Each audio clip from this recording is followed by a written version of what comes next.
입니다. 시작. 안식일에 예수께서 한 바리새인 지도자의 집에 떡 잡수시러 들어가시니 그들이 엿보고 있더라. 주의 앞에 수종병 든 한 사람이 있는지라. 예수께서 대답하여 율법 교사들과 바리새인들에게 이르시되 안식일에 병 고쳐주는 것이 합당하냐 아니하냐.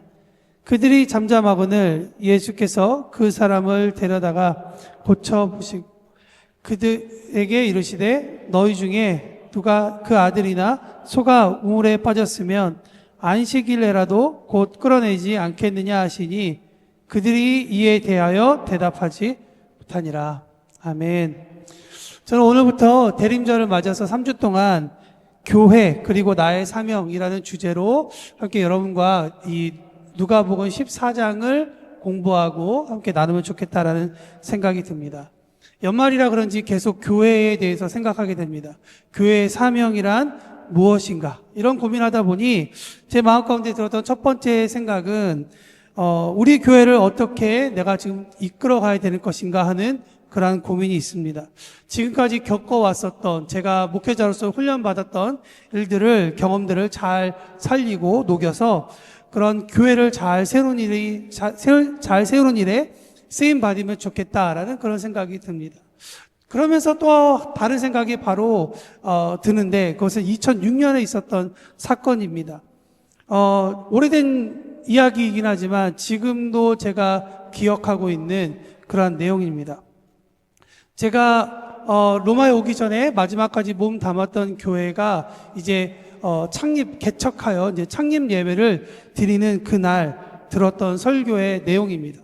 뭐라고 얘기하셨냐면 이 교회는 주위의 다른 교회를 따라가지 말고 이 교회에 주신 하나님의 독특한 사명을 잡고 나가야 됩니다. 라고 하는 설교자의 그 내용이었습니다.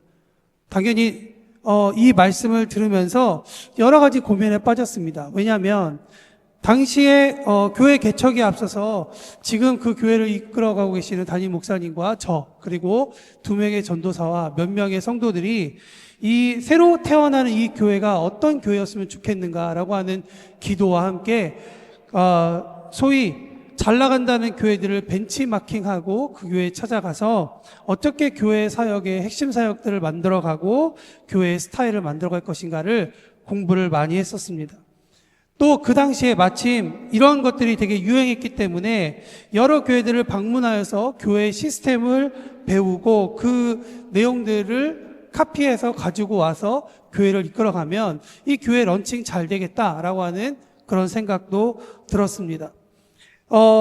그런데 이런 생각이 나쁜 것은 아니지만 위험에 빠질 수 있는 한 가지가 있는데 무엇이냐면 어떤 교회가 시스템을 만들고 어떤 구조가 만들어지는 데 있어서는 가장 중요한 것은 무엇이냐면 그 교회가 가지고 있는 지역의 색깔과 그 교회의 특성이 그런 교회를 만들어 갔다라는 사실을 배제한 채 교회의 껍데기, 교회의 어떠한 모습만 가지고 와서 내 교회에 적용시키면 이 교회가 부흥하겠다라고 하는 그런 목회자들의 착각입니다.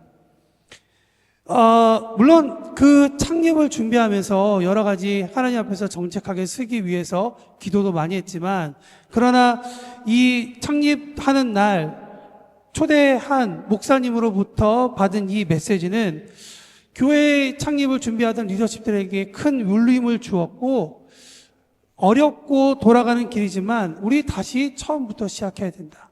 벤치마킹에서 런칭하는 그 길이 아니라 이 교회에 하나님께서 주시고자 하는 그 메시지를 붙잡고 가자라고 하는 조금 더 좁고 어려운 선택을 하게 했습니다.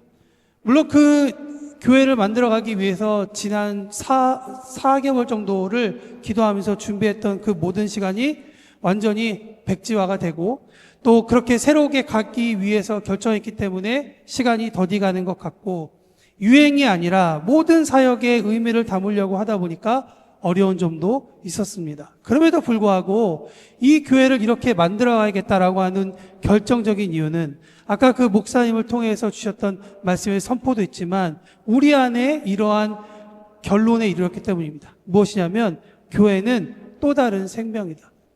다시 말하면 한 사람의 존재가 다른 사람과 비교될 수 없고 대체할 수 없듯이 이 교회도 복제된 개체가 아니라 유니크한 존재이다. 교회가 수없이 많아져야 할 이유도 여기 있겠지만 한 교회가 분명히 세워져야 할 이유도 여기에 있겠다라고 하는 이야기입니다.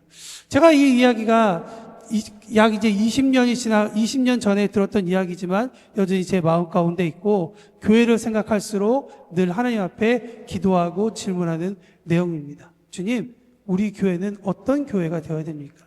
주님, 우리 교회는 어떤 교회로 성장해야 됩니까? 여러분, 교회라는 단어를 우리 공동체의 이야기도 하지만 사실 우리가 신앙생활하면서 성도 한 사람 한 사람이 교회다라고 하는 그 의미를 우리가 이해하고 있는 편에서 제 설교를 들으시면 아마 두 가지 이야기가 계속 질문이 될 것입니다. 하나는 우리 교회에 대한 이야기도 되지만 우리 각자 한 사람 한 사람이 교회로 세워져 가는 데 있어서의 질문이라고 저는 생각합니다. 어쨌든 우리 교회는 어떤 교회일까를 곰곰이 생각하면 할수록 제 마음 가운데 한 가지 결론에 도달하게 됩니다. 그것은 뭐냐면 우리 교회는 교회가 되어야겠다. 너무나도 당연한 이야기겠지만 우리 교회가 교회됨을 놓치지 말아야겠다라고 하는 생각이 듭니다. 몇 달 전일 수도 있죠. 구삼열 장로님께서 오셔서 우리 교회가 어떻게 시작되었다라는 이야기를 예배 가운데 말씀해 주시고 가셨습니다. 그때 제가 들었던 많은 내용 중에 기억나는 것은 이런 내용이죠. 우리 교회는 예배하기 위해서 모였고 시작된 교회라는 것입니다. 여러분, 세상에 어떤 교회는 제자훈련에 목숨 거는 교회가 있습니다. 그리고 어떤 교회는 선교하는 것에 목숨 거는 교회도 있고요. 어떤 교회는 치유센터가 되기 위해서 목숨 거는 교회도 있습니다. 이 모든 항목들은 이 땅에 존재하는 모든 교회가 감당해야 할 당연한 이야기입니다. 다만 그러한 강점이 조금 더 뛰어나다라는 것을 말씀드리고 있는 것이죠. 그러한 면에서 바라보면 우리 교회가 강조하고 우리 교회의 시작이 예배하는 것으로부터 시작됐다면 어쩌면 이 로마닌 교회가 하나님께서 주신 우리 각자 한 사람 한 사람이 교회로서 세워지는 데서 중요한 부분은 바로 예배라는 단어가 아닐까라는 생각을 하게 됩니다.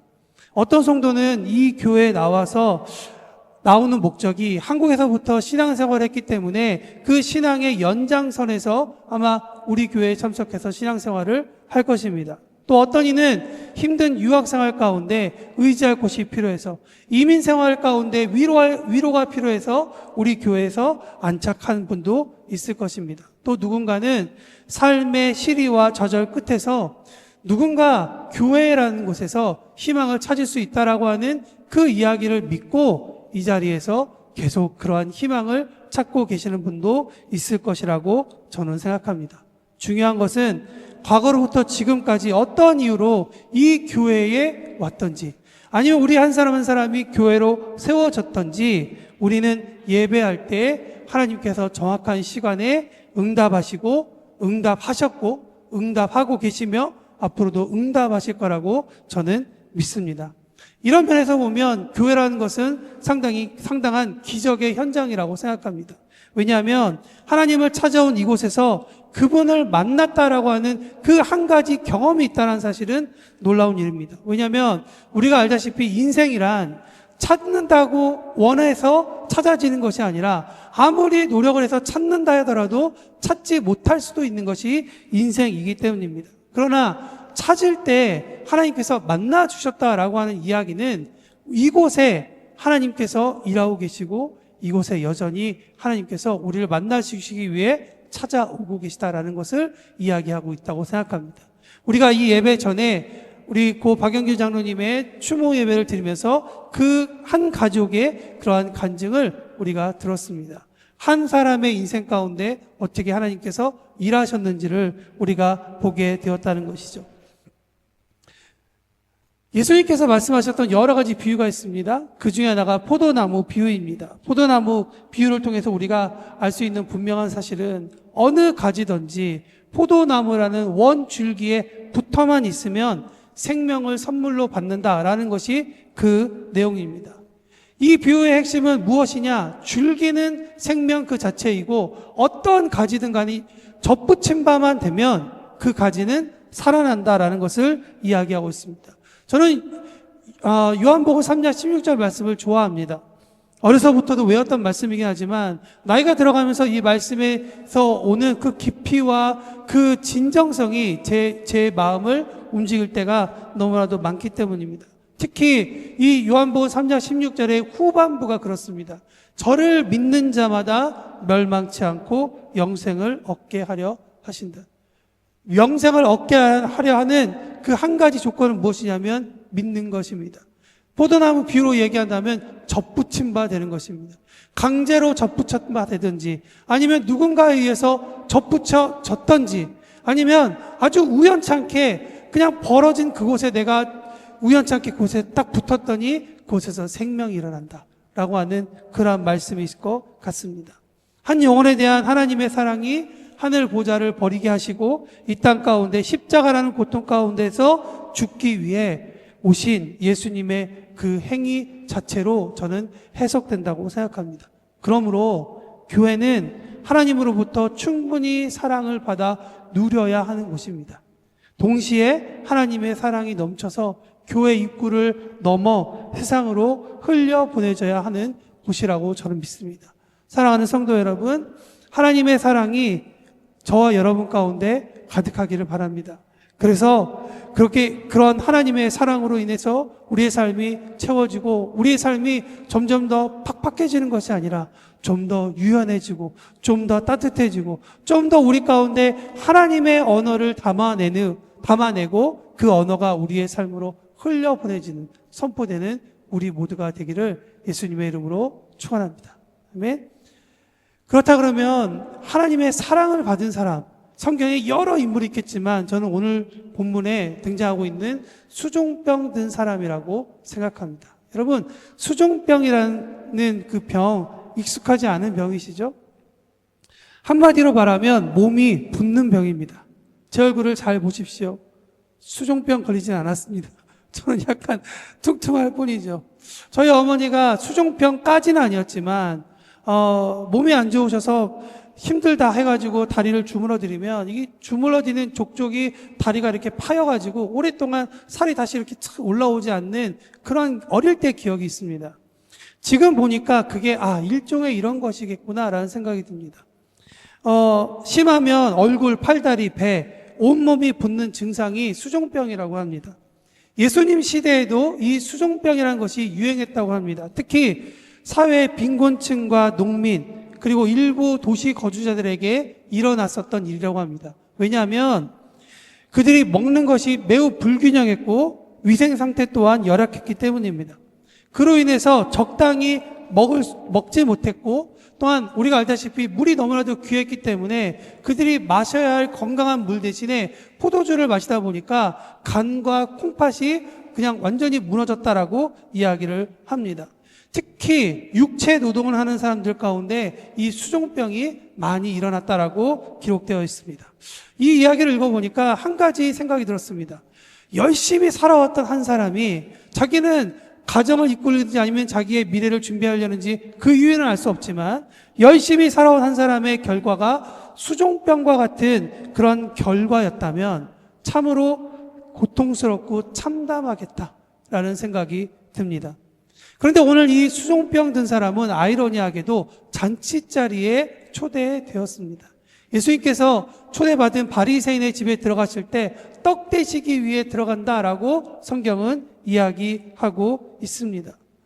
잘 먹지 못하던 이 수종병 든 환자가 초대받은 곳이 잔치자리. 여러분, 어쩌면 이 수종병 환자는 율법 교사들과 바리새인들이 안식일에 사람을 고쳤다라고 하는 예수님을 한번 그 일을 꼬투리 잡아서 정죄하기 위해서 불려들인 사람일 수 있습니다. 오늘날로 치면 아르바이트 같은 거겠죠. 노동을 하지 못해서 내가 어떻게 먹고 살지 고민하던 차에 당신 잠깐 일로 와봐. 그냥 우리 집에 와서 앉아만 있다가 가면 돼. 내가 일당 줄게 라고 했을 수도 있는 것이죠.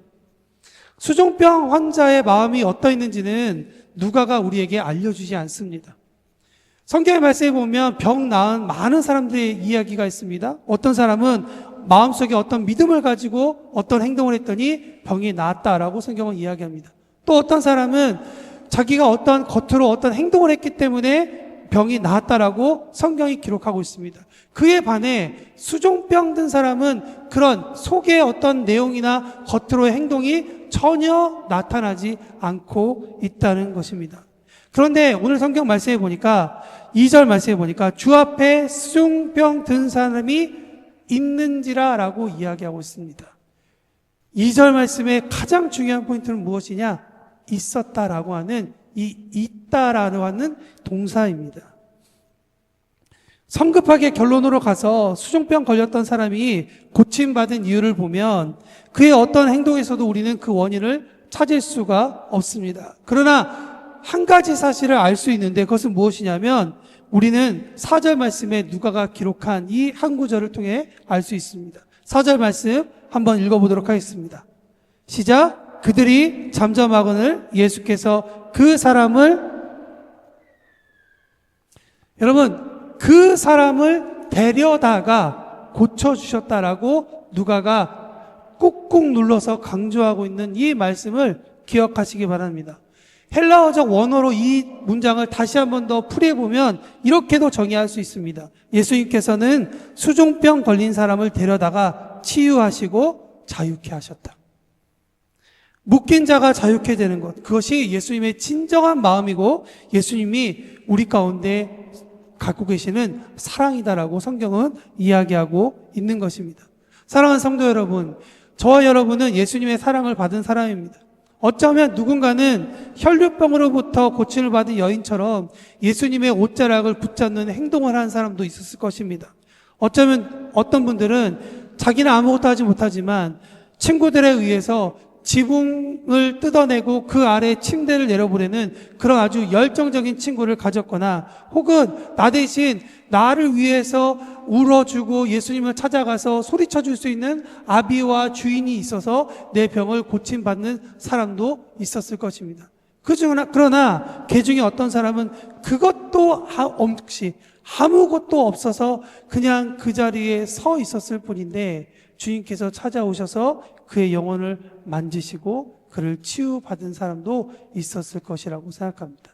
여러분, 오늘 이 수종병 걸린 사람의 큰 은혜는 무엇이냐? 그 자리에 서 있는 것입니다. 은혜의 자리에 서 있는 것이 정말 은혜라는 것입니다. 이런 우리들에게 예수님께서 수종병 든 환자에게 찾아오신 것처럼 주님은 서 있는 우리에게 찾아오십니다. 그리고 우리를 자유케 해 주십니다. 그 사건은 과거에 일어난 사건이긴 하지만 지금도 우리 가운데 일어나고 있는 사건이고 우리가 주님을 붙잡고 나아갈 때 앞으로도 우리의 삶에 계속 일어나게 될 사건이라고 저는 믿습니다. 왜냐? 우리의 마음은 변할 수 있겠지만 우리를 향한 주님의 사랑은 변하지 않기 때문입니다. 그분은 하나님의 자녀들이 자유가 묶여버린 채 답답해하고 힘들어하는 그 모습을 그대로 보고 두시는 분이 아니십니다. 차마 그냥 두고 볼 수가 없어서 하늘 보좌를 버리고 이 땅 가운데 내려오신 분이십니다. 사랑하는 성도 여러분, 예수님께서 여러분을 사랑하신다는 말 너무나도 식상하고 어쩌면 지난 오랜 시간 동안 많이 들었기 때문에 그 단어의 의미가 깊게 와 닿지 않을 수 있겠지만 그러나 여러분, 예수님의 사랑은 우리가 느끼는 감정과 상관없이 우리를 깊이 사랑하고 우리를 깊이 아껴주는 그 마음이라는 사실을 기억하시기 바랍니다. 바라건대 예수님의 사랑을 누리는 저와 여러분이 되기를 바랍니다. 예수님의 사랑의 앞에서 여러분의 마음을 겸손하게 하시기 바랍니다. 그리고 예수님께 단 하나밖에 없고 누군가로 대체될 수 없는 나라는 존재가 예수님의 사랑 가운데 있다는 사실을 잊지 마시기를 바랍니다. 오늘 말씀을 보면 또 한 가지 이야기가 생각이 납니다. 그것은 뭐냐면 교회는 사랑으로 사역해야 된다라고 생각이 됩니다. 에베소서 1장 23절에 보면 교회는 예수님의 몸으로 표현되는 곳입니다. 그러므로 교회는 예수님의 모든 메시지 그리고 예수님의 행동이 흘러나와야 교회입니다. 다시 말하면 교회가 예수님의 메시지, 예수님의 행동이 드러나지 않는다면 그 교회는 지금 건강하지 못하다라는 것을 우리에게 이야기하고 있는 것입니다. 이것은 교회의 사역은 사랑으로부터 시작해야 한다는 것을 우리에게 다시 한 번 더 말씀해 주고 있다는 것이죠. 교회가 사랑이 없으면 고린도전서 13장 1절에 있는 이야기가 현실이 되고 맙니다. 사랑이 없는 교회는 그저 울리는 꽹과리밖에 되지 않습니다. 세상의 희망이 되어야 할 교회가 사랑이 없으면 세상에서 나오는 소리는 시끄러운 소리밖에 되지 않는다는 것이죠. 오늘날 이 땅 가운데 교회가 어떤 위치에 서 있습니까? 교회된 성도 한 사람 한 사람이 어떠한 위치에 서 있습니까? 내가 나의 소리를 내고 교회가 소리를 내고 있지만 그 소리가 세상에 울리는 꽹과리처럼 들리고 있습니까? 혹은 예수님의 사랑처럼 그렇게 전파되고 있습니까? 무엇이 하나님께서 우리에게 보여주시는 메시지인가를 생각해 보면 지금 현재 우리의 주소를 너무나도 명확하게 알 수 있다는 것입니다. 예수님을 만났던 이 수종병 든 환자를 한번 생각해 보십시오. 그가 예수님 앞에 앉아 있습니다. 그런데 그 옆에 어떤 사람들이 있습니까? 예수님을 엿보고 있는 율법 교사들과 바리새인들이 있습니다. 예수님을 바라보고 있다라고 성경이 표현할 수 있는데 이 누가라는 사람은 그들의 모습을 보고 엿보고 있다라고 이야기해 주고 있습니다. 여러분, 제가 아까 에베소서 1장 10절을 통해서 교회가 예수님의 몸이다라고 말을 했는데요. 교회가 예수님의 몸일 때 드러나고 있는 여러 가지 현상들이 에베소서 1장 17절에 등장하고 있습니다. 그것은 뭐냐면 예수님의 몸인 교회는 하나님을 알게 되고 마음의 눈이 밝혀지고 저들의 부르심의 소망이 무엇이고 성도의 기업의 영광의 풍성함이 무엇인지를 알게 되고 보여진다라고 에베소서는 우리에게 이야기하고 있습니다. 그런데 예수님의 그 사랑에는 이런 것들이 나타나는데 오늘 우리가 보고 있는 이 문장에서 특별히 율법 교사들과 바리새인이 엿보는 곳에서도 그런 일들이 일어나느냐라는 것을 우리는 생각해 볼 필요가 있다는 것이죠. 안타깝게도 그들의 엿봄에서는 이런 이유가 드러나지 않고 있다는 것입니다. 왜냐? 4절 말씀에 보면 아까도 우리가 함께 읽어드렸던 예수님의 행동에서 데려오는 사랑이 없기 때문입니다. 데려오는 사랑. 데려오는 사랑이 없으니까 하나님 앞에 영광 돌리는 일도 없어진다는 것이죠. 여러분, 데려오다라고 번역된 헬라어 에필람바노라는 단어가 있습니다. 이 단어는 어떤 의미를 가지고 있냐면 잡았다라고 하는 의미를 가지고 있어요. 근데 이 단어도 어떤 형태냐면 중간태인 거예요. 계속 지금 말씀을 나누면서 중간태적인 단어들이 많이 나오죠. 그러니까 무슨 의미냐? 능동적으로 이 단어를 해석하면 예수님이 잡았다라는 말씀이 되는 것이고, 이 수동적으로 이 단어를 해석하면 내가 예수님을 붙잡았다라는 의미가 되지만, 중간태적으로 이 단어를 이야기하면 무슨 말이 됩니까? 예수님이 잡을 때 나는 아무것도 안 한 것이 아니라 이 수종병 든 사람도 예수님을 붙잡았다라고 얘기하는 거예요. 설교 초반에 말씀드렸죠? 겉모습과 속 모양으로 예수님께 치유받을 만한 어떤 행동도 드러나지 않는다. 그런데 이 예수님께서 데려갔더니 라는 이 단어 가운데에 예수님께서 우리에게 보여주고는 이 메시지가 있다는 거예요. 다른 사람은 모르지만, 다른 사람은 발견하지 못하지만 예수님은 그의 마음을 그렇게 발견하고 있다라는 것입니다. 수종병 든 환자가 예수님을께서 붙잡았더니, 그도 예수님을 붙잡았더니 놀라운 일이 일어나게 되었다는 것이죠. 여러분, 이 데려갔다는 단어는 그래서 되게 중요한 단어입니다. 근데 이 단어가 사도행전 9장 27절에 한 번 더 쓰입니다. 언제 쓰이느냐? 바나바가 바울을 다메섹 도상에서 예수님을 만나서 변화된 이 바울을 데리고 또 다른 사도들과 교회들에게 데려갈 때 모습이 등장할 때 이 단어를 씁니다. 신약에 딱 3번 사용하는 단어예요. 바나바가 바울을 다른 사도들과 교회에 데려가 주지 않았다면 우리가 읽고 있는 이 사도행전 이후의 많은 이야기들, 그리고 우리가 알고 있는 이 많은 서신들의 이야기가 어떻게 됐을지 정말 상상도 되지 않습니다.